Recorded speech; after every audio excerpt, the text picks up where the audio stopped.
Selamat datang di Cuap-Cuap Relasi, Remaja Toleransi. Program ini diinisiasi oleh Solo Bersimfoni bekerja sama dengan Gerakan Nasional Revolusi Mental yang didukung oleh Kementerian Koordinator Bidang Pembangunan Manusia dan Kebudayaan Republik Indonesia. Selamat menonton.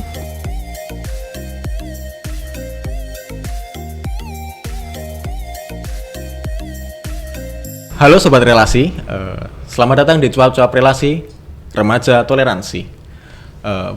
Saya Harwan sebagai relawan Solo Bersimfoni akan ngobrol-ngobrol santai bertemakan hasta laku dengan topik gotong royong dengan narasumber kita yang mantap, yaitu Mas Zufar sebagai Kasih Dispora Surakarta.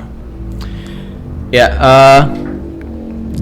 monggo silakan Mas Zufar memperkenalkan diri agar teman-teman Sobat Relasi dapat mengetahui lebih dalam siapa sih Mas Zufar itu.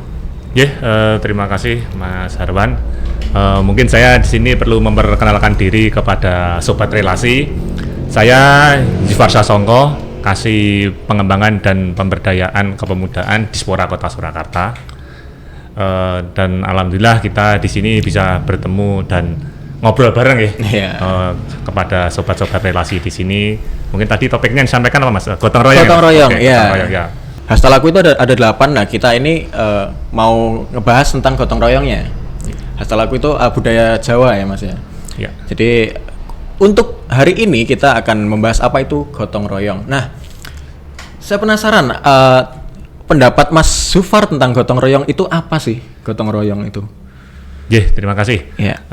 Gotong royong mungkin saya bercerita sedikit terkait dengan gotong royong. Gotong royong sendiri sebenarnya di negara kita di Indonesia itu sudah sejak zaman nenek moyang kita sudah ada gotong royong.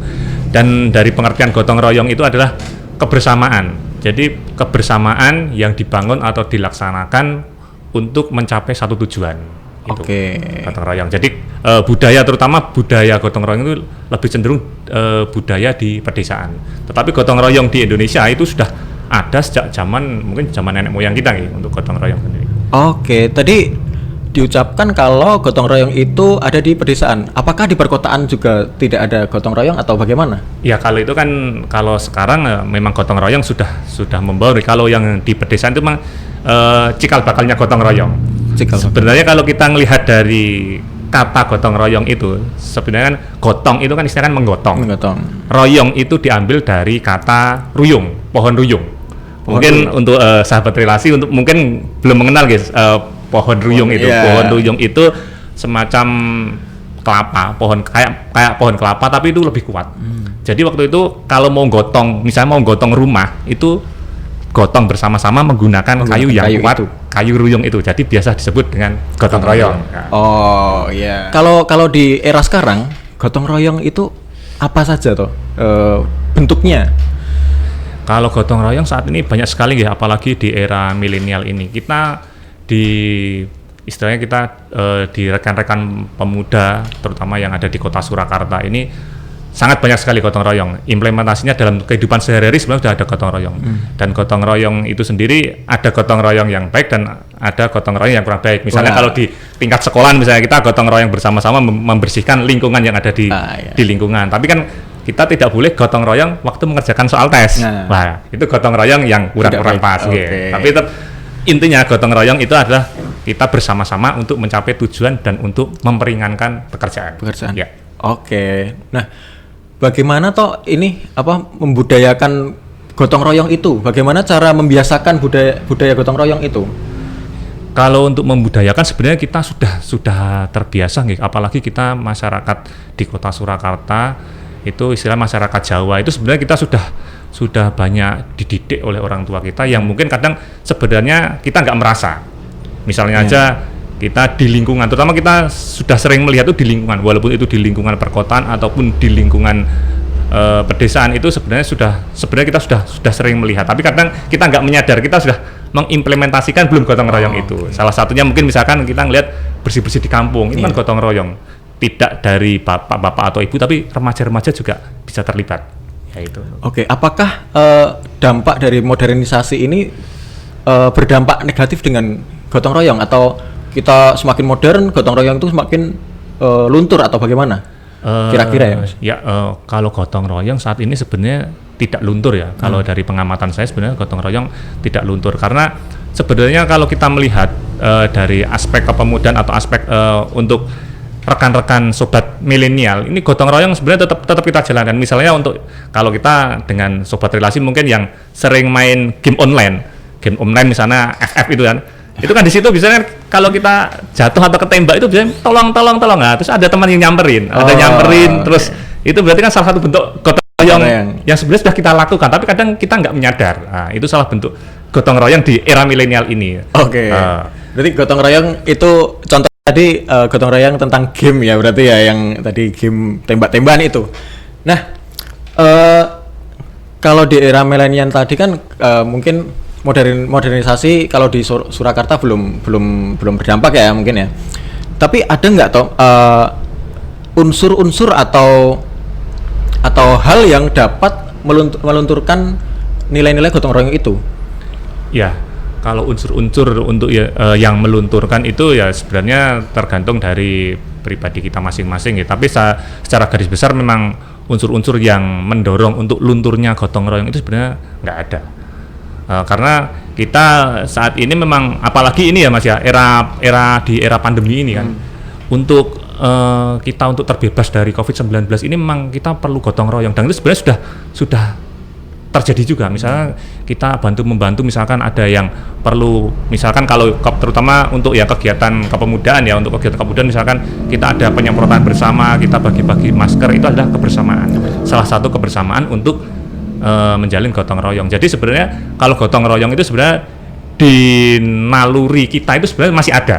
Saya melihat masih ada dan untuk kepudaran atau punah itu saya rasa masih belum Mas. Karena kita masih sebenarnya gotong royong yang saat ini kita sadar tapi kita tidak sadar sebenarnya kita sudah mengimplementasikan kadang tapi kita tidak sadar itu. Oke. Nah, balik lagi kan namanya zaman itu kan evolusi ya, maksudnya berkembang terus tapi secara tidak sadar. Nah, gotong royong itu juga masih terpupuk secara tidak sadar, tapi juga bisa hal yang melunturkan gotong royong itu juga terpupuk seperti individualisme.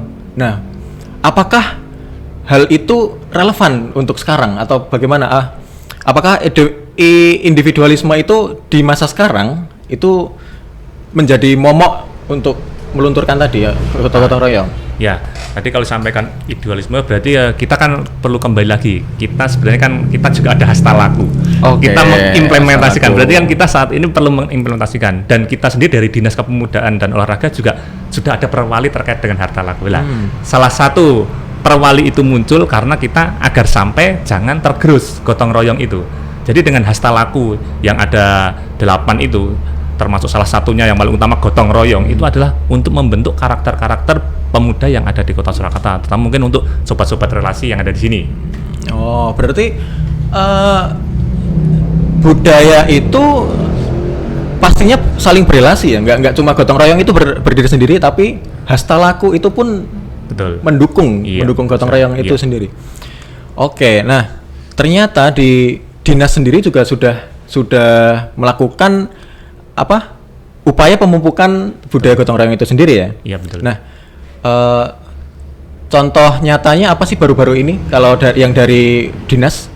Untuk yang dari dinas karena mungkin kita saat era pandemi ini ya, untuk yang mungkin kita tidak dari kalau kita dari dinas kan bisa melihat dari sisi anggaran, dari sisi keuangan, tapi kan untuk dari sisi keuangan kita memang sudah refocusing. Jadi kita tetap untuk melaksanakan gotong royong itu misalnya tetap ada program-program, saya ada OKP yang berkegiatan untuk mendukung atau misalkan untuk penyemprotan penanggulangan COVID-19 itu ya kita dukung secara walaupun tidak secara materi tapi secara dorongan kita tetap mendukung terutama untuk organisasi-organisasi kepemudaan yang ada di Kota Surakarta.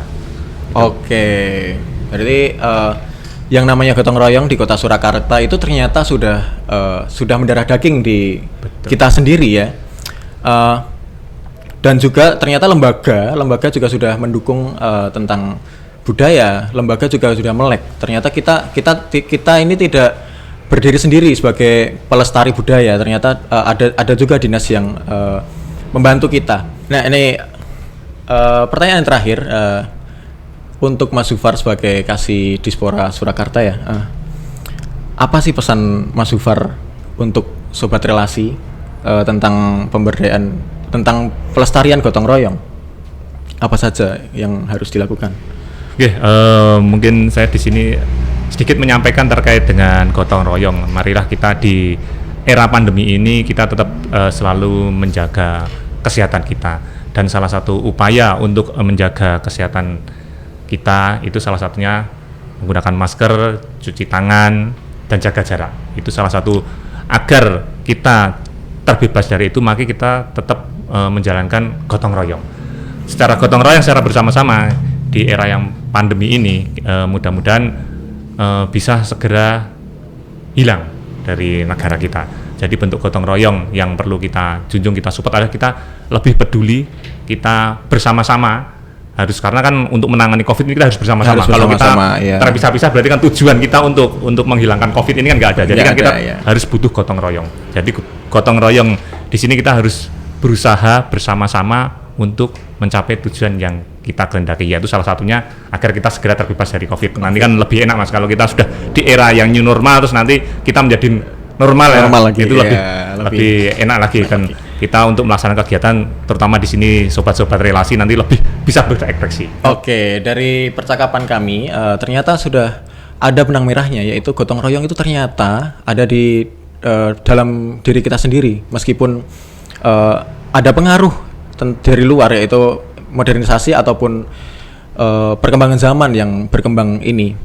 Nah, ternyata untuk mengurangi pandemi juga dibutuhkan yaitu gotong royong antar kita semua, kesadaran kita semua untuk bekerja sama bagaimana cara mengurangi pandemi itu sendiri.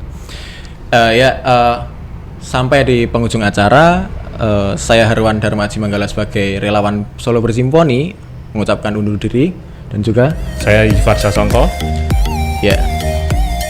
Indonesia Bersimponi.